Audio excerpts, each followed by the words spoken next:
We're going to now ask you to do one more thing about this idea of sorting. And we're going to ask you to sort, are you tending to be a very strong, opinionated person? We call these judgmental folks.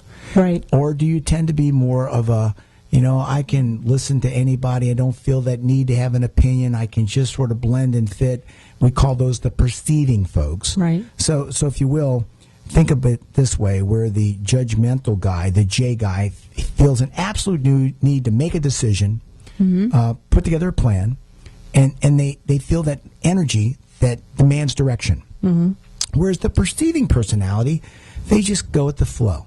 They tend to be more spontaneous. They don't feel the need. They're flexible. They're open-ended. They're flexible. They don't feel that need to have a strong opinion. They'll sort of blend in. Now, I'll give you some words that help you to understand those, if you will. Okay. Whereas the judgmental person tends to be scheduled, organized, systematic, methodical.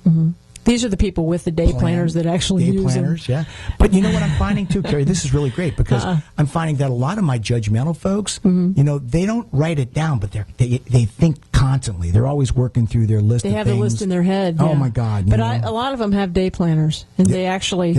They'll have the day, the page that's the whole day, and if they're a really, really strong J, they're like by the hour. They've got the phone numbers, they got the appointments, they got everybody they contacted. They keep them for years. They can go back May 2nd, 1980. They go back and look it up. So if you can see that judging personality is very strong in their desire to have something figured out, you go to the other end of the spectrum. And we're kind of to that, what we call the perceiving type. They're observers, they watch, they don't feel that need. And I'll give you some words that'll go with them. And here we go. Are they spontaneous, open-ended, casual, flexible? They like things loose, open, not really scheduled. And they feel energized when, in fact, someone needs them at the last minute. But otherwise, they don't feel that energy to have a structured environment. Yeah, and you did hit on their strength there. They are really good when crap hits the fan. Yeah, they are because they're open and scheduled, and they're not. They're like, I can drop. Tell you what, I'll be right over. I can jump right in. They're right there for you. Sometimes the perceiving personality, the P's, the guys that don't have that need to be structured and opinionated, make the J folks nuts, and they make us nuts because we're always asking them, "Hey, you want to do this?" And I typically say, "Do what?" And you'll say, "Well, let's go fishing this weekend." They'll say, "Well."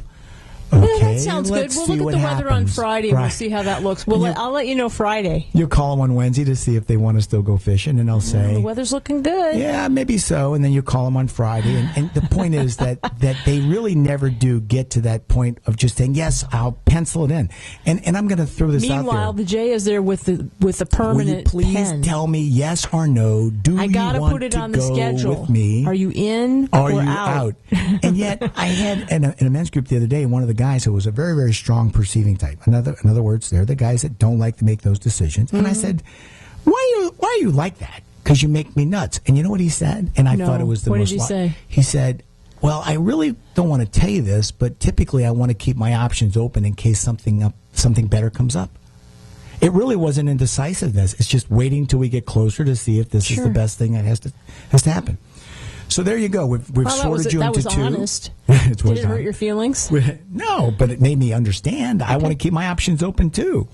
As you pencil it in permanent marker. Well, the problem is I'm the one buying the tickets ahead of time so I can get the reduced fee, and he doesn't want to do any of that. And then I'm stuck with extra tickets because he didn't make up his mind. Right, but you can scalp them at the door.